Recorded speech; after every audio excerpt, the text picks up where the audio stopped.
Ternyata benar kata-kata dari Licker. Ini definisi chapter yang sangat menarik dari sisi fun, epic, dan sedihnya emang dapat. Wadaw.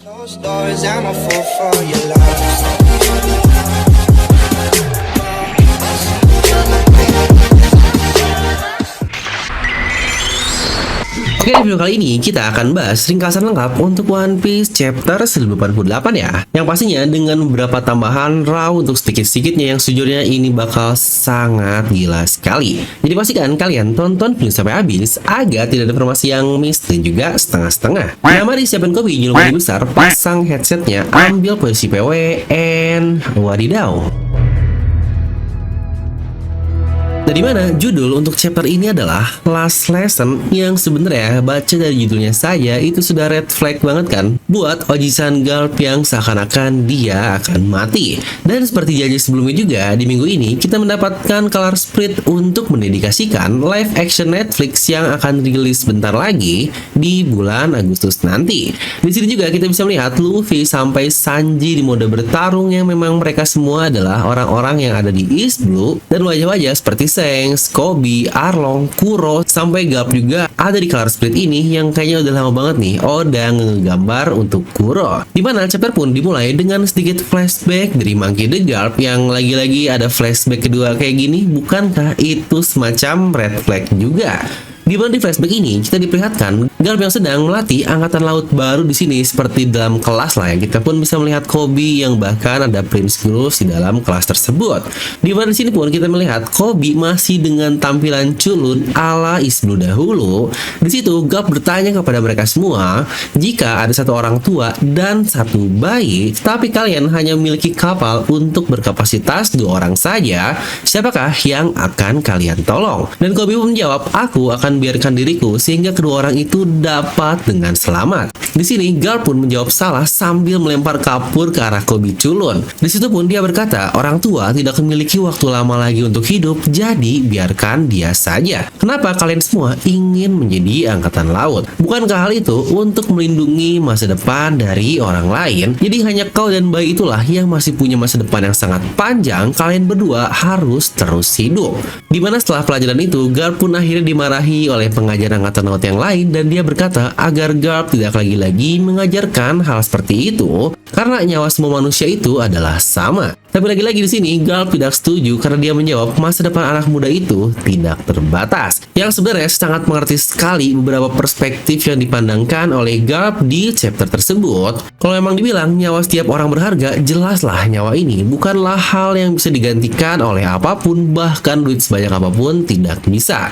Makanya benar kata-kata dari instruktur, jika semua nyawa manusia itu bernilai sama dan tidak mungkin terganti-gantikan, tetapi memang terkadang ada suatu case kita harus memilih dari beberapa nyawa atau memprioritaskan sesuatu saja. Lagi-lagi ini, correct me if I'm wrong ya, di dunia kedokteran, misalkan dalam keadaan yang sangat urgent, terdapat pasien yang tingkat keselamatannya kecil dan ada yang tinggi, pasti harus lebih mendahului untuk menyelamatkan yang lebih mungkin diselamatkan dibandingkan yang tidak. Yang lagi-lagi untuk case-case seperti ini biasanya terjadi di masa-masa kritis saja, contohlah seperti pandemi COVID kemarin. Oke, lanjut. Kita perlu pindah sedikit ke flashback di Amazon di laut saat penyerangan Koby kepada Hancock. Di situ Kurohige setuju untuk pergi pasca kedatangan dari Rayleigh, tapi ternyata dia ini orang yang sangat oportunis sekali. Dia nggak mau rugi sedikit saja pergi tanpa hasil, yang akhirnya dia pun meminta 800 nyawa dari angkatan laut dan satu kapal perangnya yang sepertinya itu adalah salah satu hal yang dia inginkan untuk ditukar menjadi raja seperti plot yang dia inginkan. Di mana Vice Admiral Namakaji pun tidak bisa melakukan apa-apa karena adanya larangan untuk menyerang seorang Yonkou. Tetapi Koby yang berjiwa ksatria, dia mengorbankan dirinya kepada mereka semua agar yang lainnya dapat pergi dan biar dia sajalah yang dijadikan seorang tahanan. Yamakaji pun mengiyakan karena dia tahu Koby adalah anggota SWORD yang lagi-lagi di luar yurisdiksi untuk mereka semua. Nah, kalau kita lihat dari jawaban Koby di awal tadi dan aksinya seperti di chapter lalu, kayaknya emang Koby ini sudah wataknya ya untuk nolong orang banyak, yang bisa dibilang dia ini sangat bermurah hati. Makanya akhirnya terjebak dan jadi beban di chapter lalu. Yang dari sini sebenarnya bisa kita lihat fondasinya ternyata sangat kuat. Kenapa Koby sampai terdistraksi oleh musuh seperti itu? Dan kembali ke waktu saat ini, di saat semua orang di kapal sedang dalam keadaan panik, Mereka mencoba menyerang tangan pulau, tetapi tentu saja tidak mempan lah. Di sini pun Kobe berkata, jika tangan tersebut berhasil menggapai kapal tersebut, ratusan nyawa pasti akan menghilang.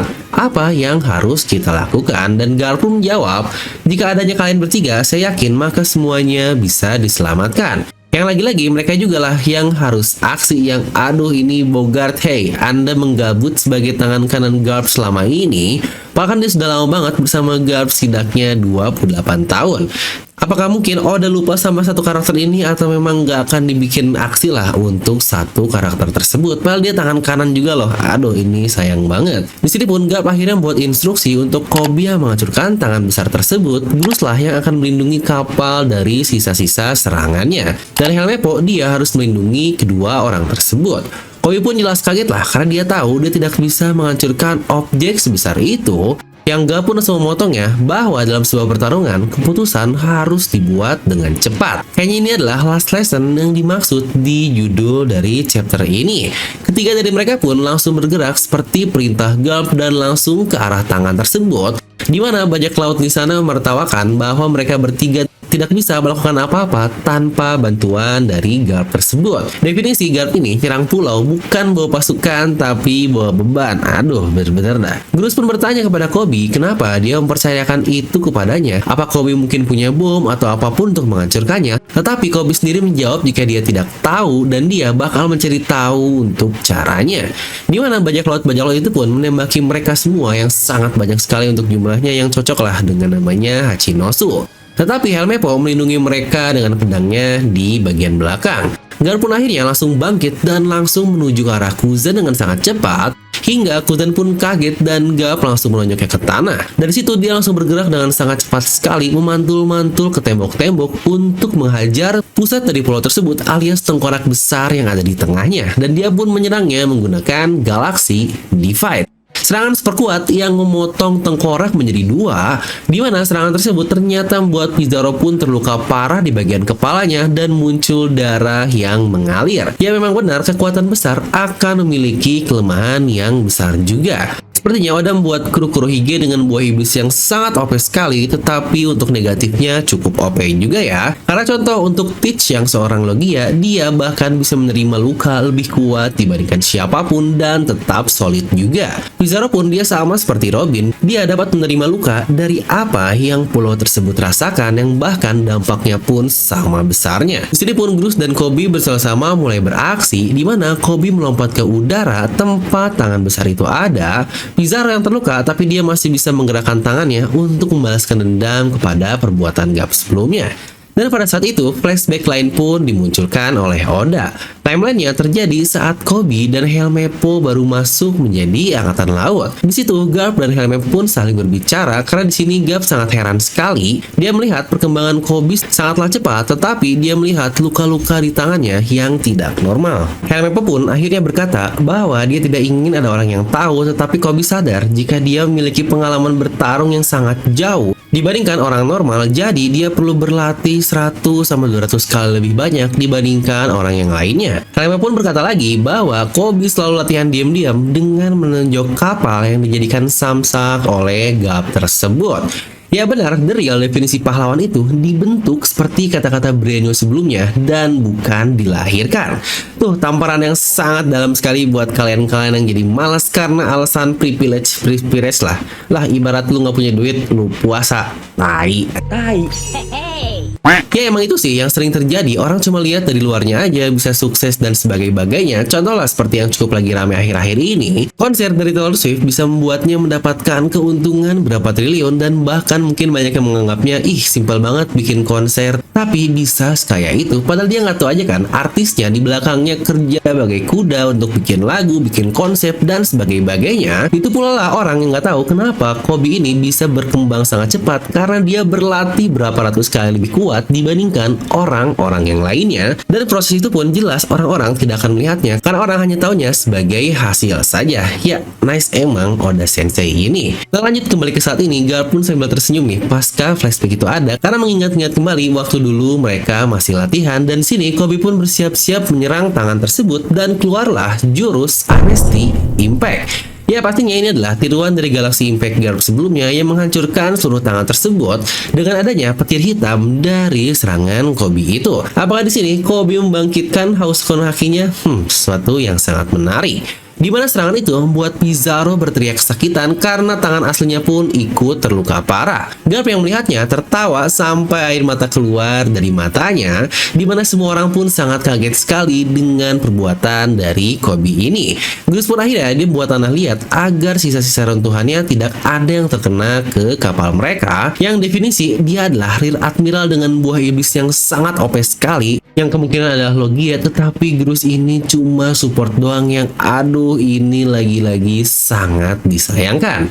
Mereka bertiga pun akhirnya berhasil sampai di kapal dan Garp pun menelepon mereka menggunakan denden musi. Kalian semua kecepatan penuh dan pergi tinggalkan pulau ini. Aku akan mencari cara untuk dapat pergi dari sini. Misi kita telah selesai dan keselamatan kalianlah yang paling utama. Kobe pun menangis dan ingin kembali, tetapi Grus menahannya yang juga sambil menangis di sini. Garp melanjutkan, kalian adalah masa depan dari angkatan laut, yang wadidaw banget nggak tuh?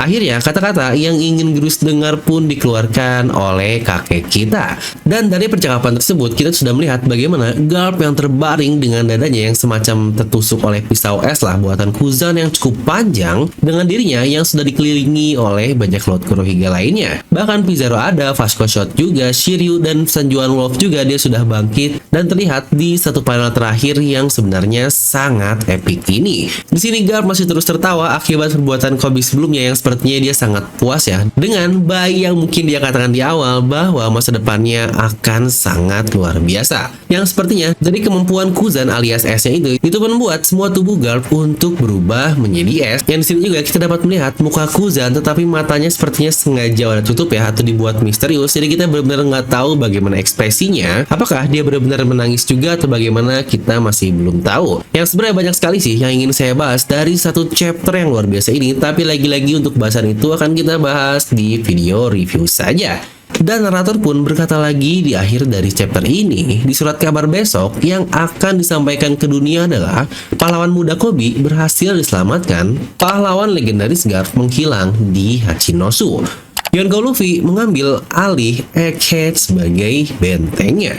Dan chapter ditutup dengan panel dari Angkatan Laut yang sudah sampai ke Pulau Egghead. Nah, tapi ngomong-ngomong tentang Monkey D. Garp ini, apakah dia bakal mati atau selamat, itu pasti jadi suatu pertanyaan besar.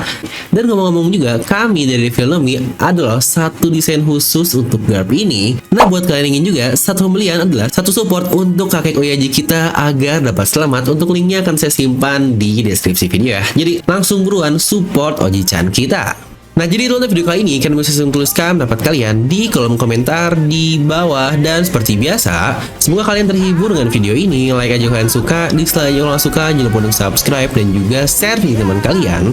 Gue Devil pamit and I'll see you guys next time.